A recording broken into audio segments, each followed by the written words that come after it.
உன் பாதை தெரியும், பாதை அறிந்தால் உன் வாழ்க்கை தொடரும்.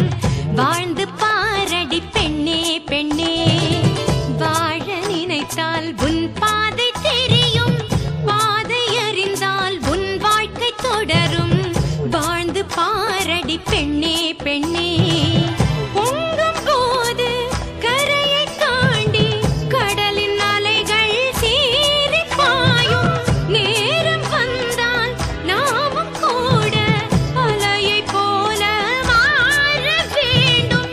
அடங்கி இருக்கணும் பாசத்திற்காக, நிமிர்ந்து நிற்போம் மானம் காக்க.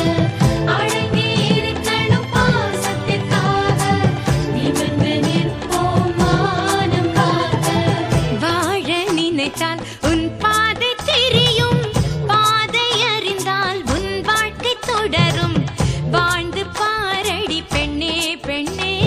காலகாலமாய் காற்றுக்கு வேலி ஓடலாகுமா மாற்றடி தோழி.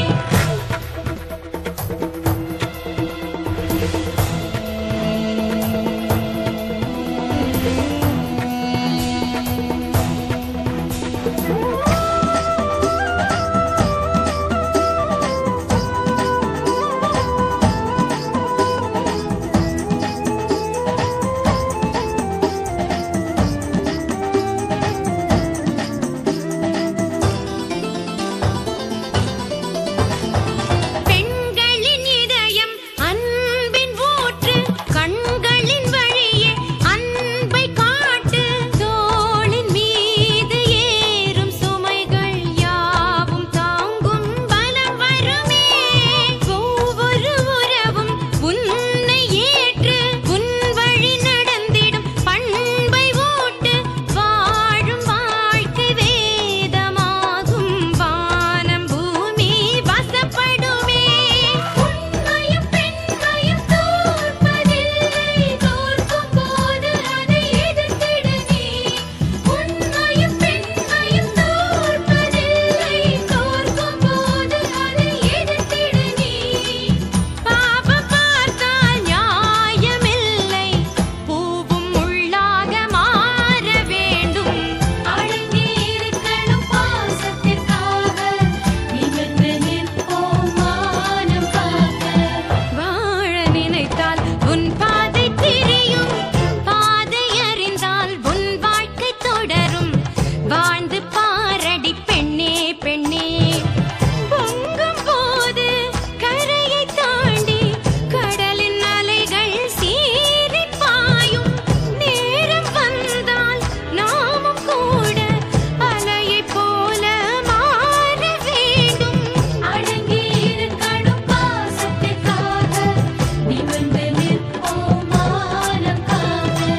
அடங்கி இருக்கணும் பாசத்திற்காக, நிமிர்ந்து நிற்போம் மானம் காக்க.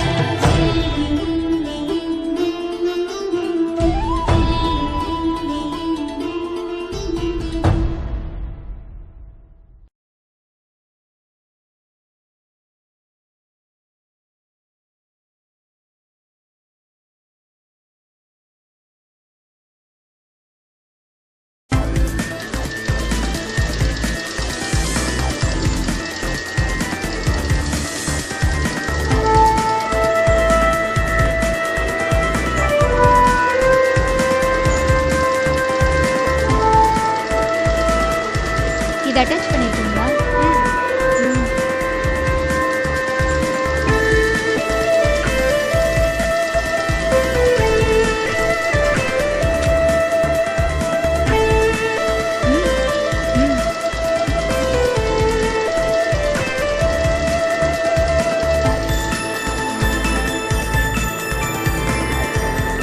என்ன வெள்ளி, வேலை முடிஞ்சுதா? ஆச்சு கல்யாணி. தேவி ரிசப்ஷன் போனோம்ல, அதான் எல்லாத்தையும் பரபரப்பா செஞ்சுட்டேன். Very good. கல்யாணி, அந்த மேனேஜர்கிட்ட போய் ஒரு முறை பேசிட்டு வந்துடுற. நீங்க ஏன் கவலைப்படுறீங்க? ஹாஃப் அன் அவர் முன்னாடி நம்ம கிளம்பிடலாம். மீதி வேலை இருந்தா மண்டே வந்து கவர் பண்ணிக்கலாம். சரியா? சரி சரி, இருந்தாலும் நான் பேசிட்டு வரேன்.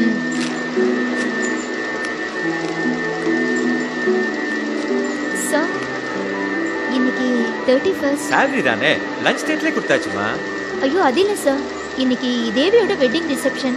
ஒரு 1/2 hour பெர்மிஷன் உங்ககிட்ட கேட்டிருந்தோம். அது ஞாபகப்படுத்தலாம். சரிம்மா, salary வாங்கியாச்சுல்ல, நல்ல gift-ஆ வாங்கிட்டு போங்க. நீங்க கிளம்புங்கம்மா. Okay, thank you sir. ம். ஏ பிரேமா, என்னடி? மேனேஜர் கிட்ட போய் கேட்டேன். அவரே கிளம்ப சொன்னாரு. ஃப்ரெண்ட்ஸ் எல்லார்கிட்டயும் சொல்லி ரெடி ஆக சொல்லு. சரி. ம்.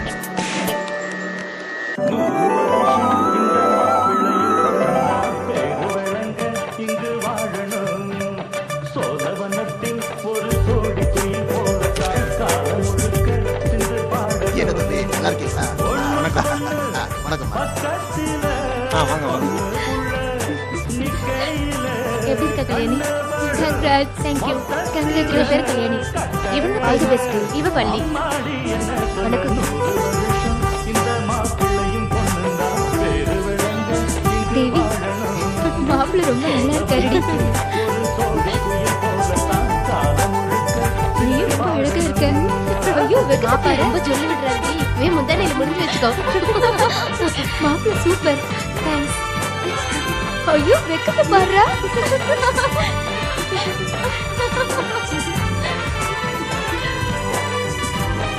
மாப்பிள்ளை ரொம்ப சூப்பரா இருக்காருடி.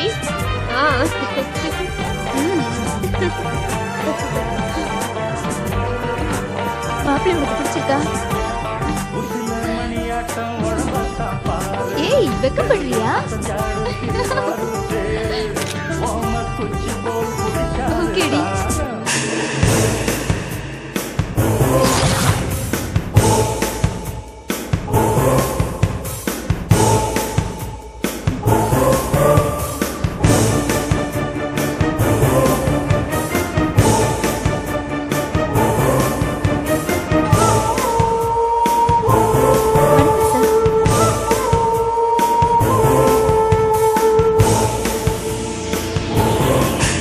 அவங்கதான். அவர்தான் என்னோட பாஸ். முதல்ல வரவரு மிஸ்டர் விஸ்வநாதன், பேக்ல வர்றவரு மோகன், அவரோட பையன்.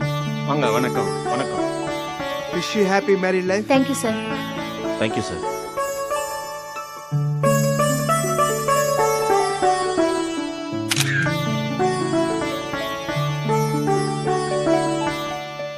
தேவி, கல்யாண ஆனத்துல எல்லாமே முடிஞ்சு போச்சு நினைச்சிடாத. அப்பப்போ கெஸ்ட் ஹவுஸ்க்கு வந்து போயிட்டு. நீங்க தான் பாக்கலையா?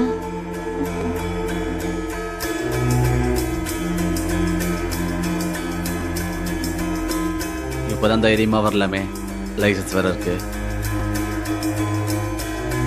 ராத்திரில அவரு பகல்லண்ணா எப்படி?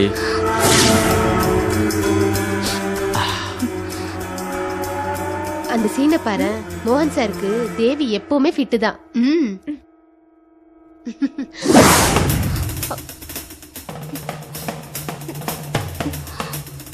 நாங்க கிளம்புறோமா? ஓகே, எங்க வீட்டுக்கு கண்டிப்பா வாங்க. கண்டிப்பா நான் வரேங்க சார். சாப்பிட்டுட்டு தான் சரிங்க போகணும். பாத்தீங்கல்ல, ஒரு நான் வரேம்மா. கம்பெனில தான் 5000 பொண்ணுங்க வேலை செய்யறாங்க. ஆனா ரொம்ப கண்ணியமான ஆளு.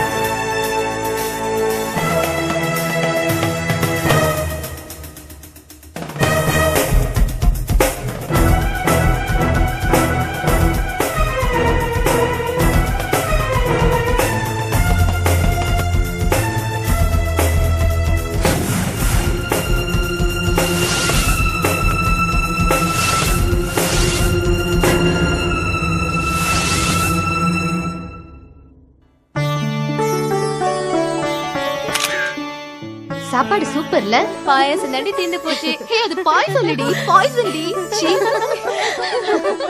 ஆமா, எங்க தேவியை காணோம்? மாப்பிள்ள மட்டும் தனியே நின்னுட்டு இருக்காரு. ஏய், தேவி எங்க? அதுக்குள்ள அழுத்து போச்சா? ஏய், சாரி அட்ஜஸ்ட் பண்ண போயிருப்பாடி. இவரு கூட போக வேண்டியதானே? ஏய், அவ்வளவுதான். சாரியை சூஸ் பண்றதுக்கு பதிலா சும்மா இருக்குடி. ஐயையோ!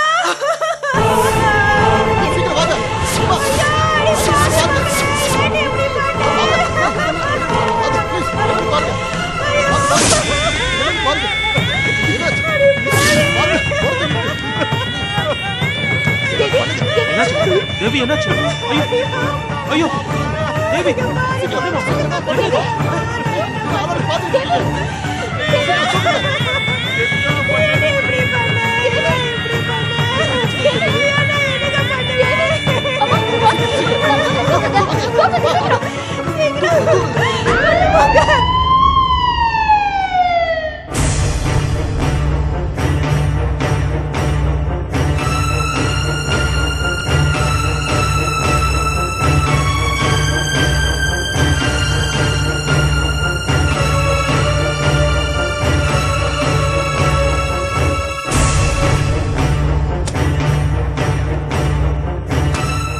டாக்டர் என் பொண்ணுக்கு எப்படி இருக்கு? என்ன சார், பொண்ணை கட்டாயப்படுத்தி கல்யாணம் பண்ணி வச்சீங்களா? இல்ல அப்படி எல்லாம் ஒண்ணும் இல்லையே. பின்ன அவ தற்கொலை செஞ்சுக்க பாத்திருக்கா. Suicide attempt. இது போலீஸ் கேஸ் தெரியுமா? டாக்டர் தேவி இப்ப எப்படி இருக்கா? காப்பாத்திட்டோம். சரியான நேரத்துல கூட்டிட்டு வந்தீங்க. இப்ப சொல்லுங்க, என்ன நடந்தது? சத்தியமா தெரியல டாக்டர்.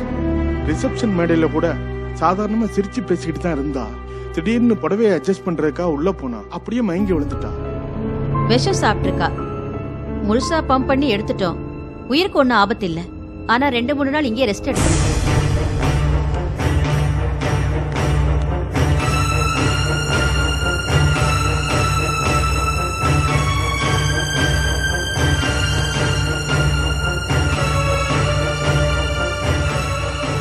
என்ன நடக்குது மாமா இங்க? நல்லா பொண்ணை வளர்த்து வச்சிருக்கீங்க. எல்லாரும் என்ன பத்தி என்ன நினைப்பாங்க? சாரி மாப்பிள்ள, என்ன ஆச்சுன்னு எனக்கே புரியல. தயவு செஞ்சு பெரிய மனசு பண்ணி எங்களை மன்னிச்சிருங்க. என்னத்த மன்னிக்கிறது? மாப்பிள்ள கிட்ட ஏதோ குறை இருக்குன்னா பொண்ணு சூசைட் பண்ணிக்க பாத்துச்சுன்னு எல்லாரும் தப்பா பேச மாட்டாங்க. நான் என்ன பதில் சொல்றது? சார் இங்க பாருங்க, அவர் ஏற்கனவே வேதனையில தான் இருக்காரு. அவரை நீங்க வேற உங்க வார்த்தையில கொள்ளாதீங்க. நீ யாருமா? கம்பெனி ஃப்ரெண்டா? அவளுக்கு லவ் கிவ்னு ஏதாவது இருந்துச்சா? கல்யாணத்துக்கு முன்னாடி கர்ப்பம் இந்த மாதிரி ஏதாவது?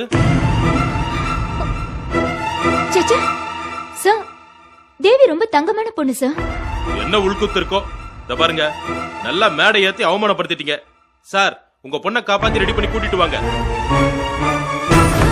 இன்னொரு வாட்டி பேசி அப்புறமா முடிவு பண்ணிக்கலாம். அது வரைக்கும் எனக்கு கல்யாணம் ஒண்ணு நடந்ததையே நான் மறந்துடுறேன்.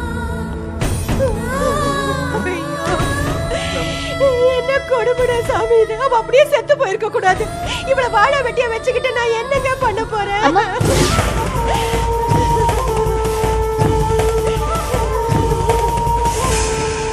எப்படியாவது சமாதானப்படுத்தி அனுப்பி வைக்கலாம். என்னம்மா என்னாச்சு? தெரியல சார், திடீர்னு தேவி சூசைட் அட்டெம்ப்ட் பண்ணிட்டா. ஓ காட், என்ன சார், ஏதாவது வரதட்சணை பிரச்சனையா? அதெல்லாம் ஒண்ணும் சொல்லி இல்ல. நான் ஹெல்ப் பண்ணிருப்பேனே. அதெல்லாம் ஒண்ணும் இல்ல சார். அவங்க கேட்டதெல்லாம் கொடுத்தாச்சு. ரிசப்ஷன்ல கூட சிரிச்சு பேசிக்கிட்டு இருந்தால நீங்க கூட பாத்தீங்கல்ல. Yes yes. Was she normal? அதுக்கப்புறம் என்னாச்சு?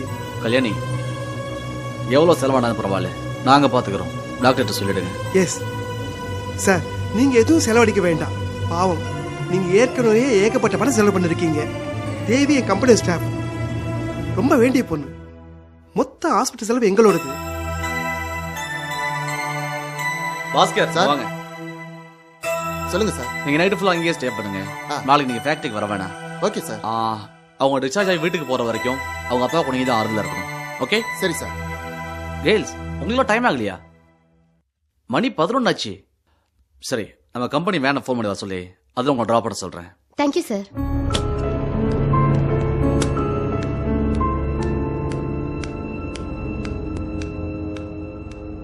சார் தேவி கண்ணு முடிச்சிட்டா.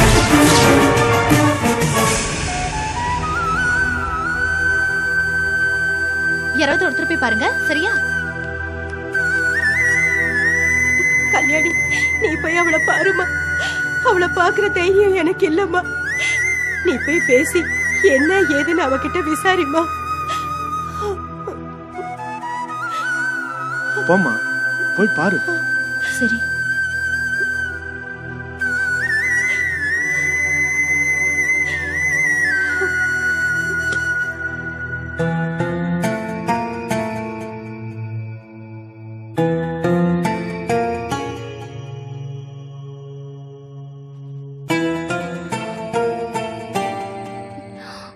பாத்து.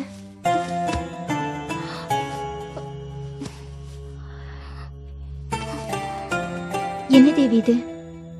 ஏன் இப்படி பண்ண? என்னமாச்சு?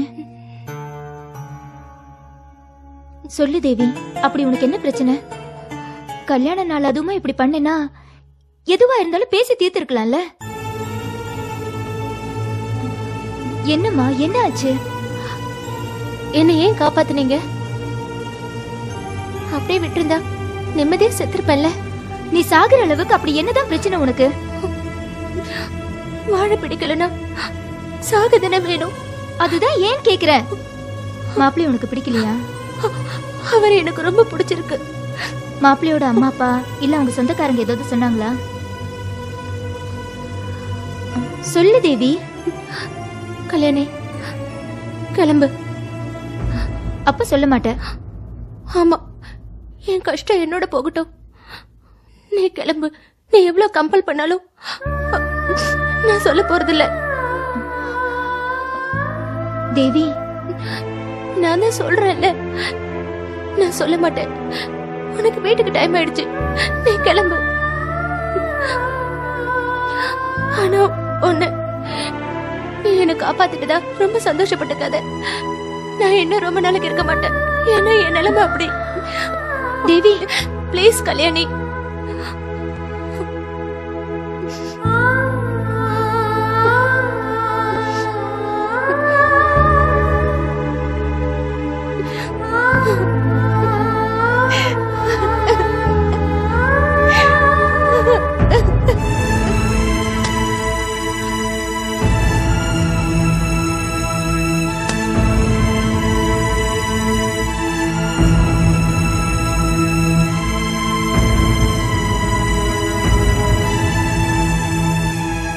கல்யாணி, அவ ஏதாவது சொன்னாளாமா?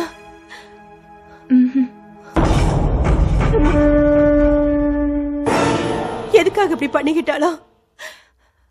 தெரியாதுமா. நான் எவ்வளவோ கேட்டு பார்த்துட்டேன், ஆனா அவ எதுவும் சொல்ல மாட்டேங்கிறா. நான் வேணா பேசட்டுமா? இல்ல வேண்டாம் அங்கிள். இன்னைக்கு ஒரு நாள் விட்டு பாப்போம். நாளைக்கு எல்லாரும் சேர்ந்து பேசுவோம். ஆனா என்னம்மா? அவ மறுபடியும் இந்த மாதிரி பண்ணிக்க வாய்ப்பு இருக்கு. ஐயோ, அதனால அவளை ஜாக்கிரதையா பாத்துக்கணும். அவ ஏதாவது சொன்னாளா? ஆமா ஆண்டி, அவ இன்னும் சாகுற முடிவுல தான் இருக்கா. நம்ம யாராவது கூடவே இருக்கிறதா நல்லது. Don't worry. டிஸ்சார்ஜ் ஆகுற வரைக்கும் பாஸ்கர் கூடவே இருப்பாரு. கேர்ள்ஸ், வேன் வந்துருச்சு, நீங்களே கிளம்புங்க. ரொம்ப நேரம் ஆச்சு. அப்பா நம்ம போலாமா? வரேன் கல்யாணி. சரி வரேன் சார். வரேங்க. சரி ஆண்டி, தேவியை பத்திரமா பாத்துக்கங்க. ஏதாவது இருந்தா போன் பண்ணுங்க. சரிம்மா, போயிட்டு வா.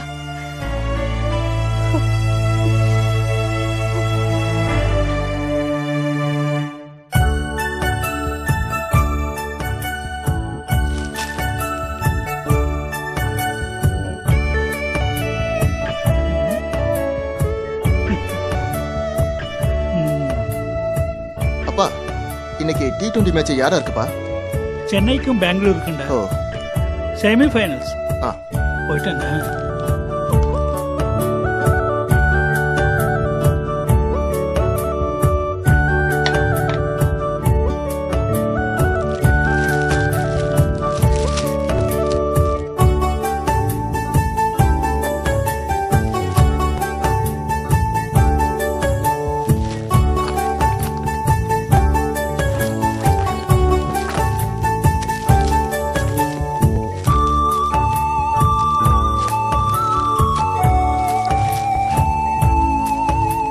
இந்தாம்மா. கல்யாணி எந்திரிச்சிடாத, இன்னொரு தோசை சாப்பிடு. வேணா சித்தி. என்னம்மா, 2 தோசை சாப்பிட்டா எப்படி பத்தும்? இரு, ஆயிடுச்சு, இரு, கொண்டு வந்துடு. சித்தி சொன்னா வேணா கேளு. சித்தி.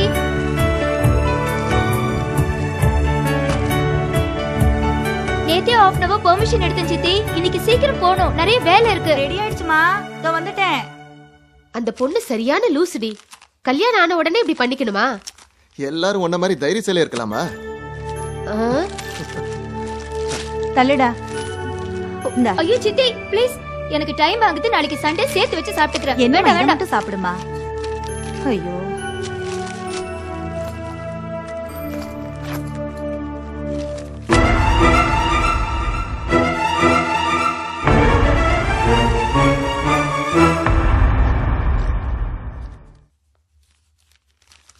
கல்யாணி, அப்பா இத பாருமா. தேவியை பத்தி பேப்பர்லயே நியூஸ் வந்திருக்கு. கல்யாண மண்டபத்தில் மணப்பெண் தற்கொலை முயற்சி, கள்ளக்காதல் காரணமா?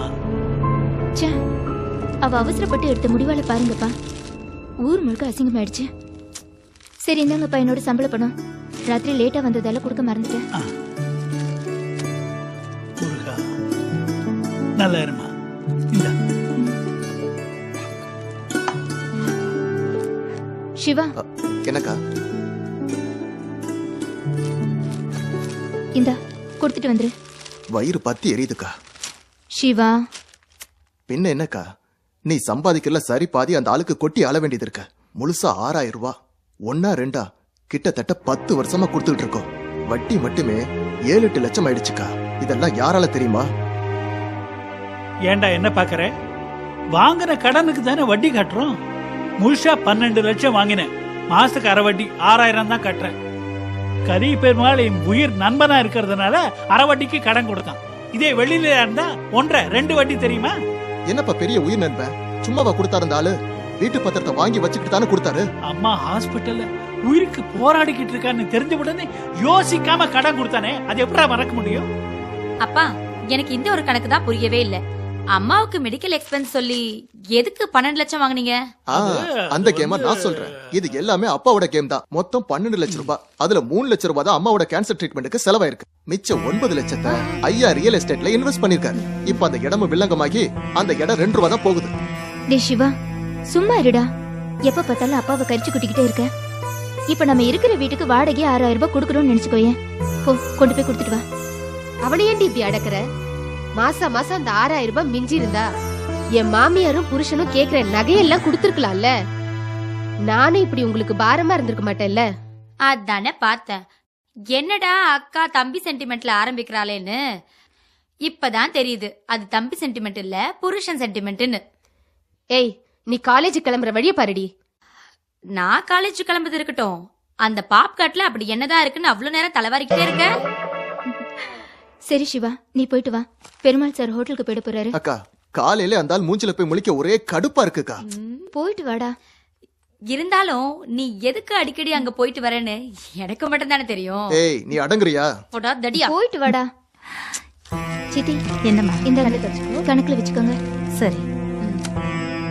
அப்பா, இந்த மாசமாவது ஆயிடுமா. போரூர் பக்கத்துல ஒரு பார்ட்டிக்கு இடம் பேசிட்டு இருக்கேன். பெரிய அமௌண்ட்டுமா, 2-3 சி ஆகும். நல்ல கமிஷன் வரும், கொடுத்துறேன். அப்பா, அவ கோட்டை கட்ட பணம் கேக்கல. மாச செலவுக்கு 50-100 ஏதாவது குடுப்பீங்களான்னு கேக்குறா. வருமா, சில வாடகை மேட்டர் எல்லாம் முடியற மாதிரி இருக்கு. செஞ்சிடலாம். சரிப்பா.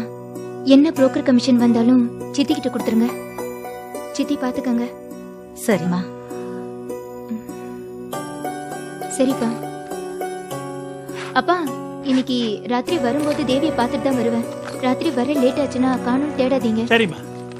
அந்த பொண்ணை கொஞ்சம் பத்திரமா பாத்துக்க சொல்லு. சரிப்பா. நந்தினி, கல்யாணி வா. சரி. லஞ்ச் பேக்ல வச்சிருக்கேன். சரி சித்தி, எடுத்துக்கோ. வரேன். வரேன்க்கா, வரேன் சித்தி. சரிம்மா.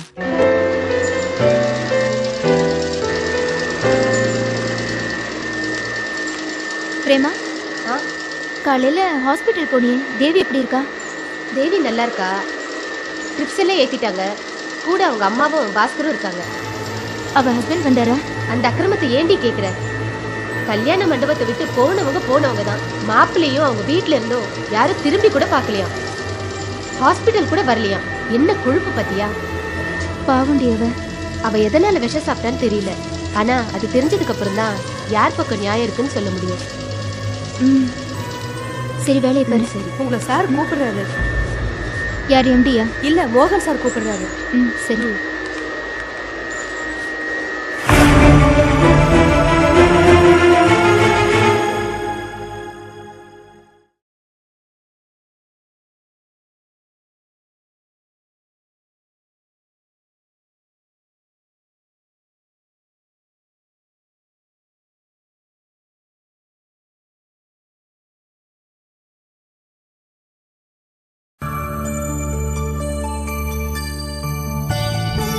கல்யாணி,